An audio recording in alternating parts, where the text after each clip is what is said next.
Huwag mo akong ihiwalay sa asawa at anak ko. Parang awa mo na. Shut up and get out of here! Ha? Naiintindihan mo? Bago pa ako magpatawag ng barangay. Ha? Tumayo ka na dyan. Umalis ka na! Get out! Out! Tulak mo siya. Out! Out!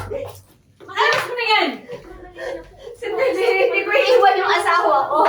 Javier! Sugar! Anak! Lapit sa anak. I'm sorry, anak. I'm sorry, anak. Huwag kang mag-alala. Huwag kang mag-alala. Di ba? Ayan ang sabi ko. Ano sabi ko sa'yo? Ikaw lang, mami. Ikaw lang, mami, ang Wait lang. Ikaw lang, mami, ang nagmamahal sa akin. Ikaw lang, mami, ang nagmamahal sa akin. Hindi yung mami ko talaga. Hindi mami ko talaga. Okay. Okay.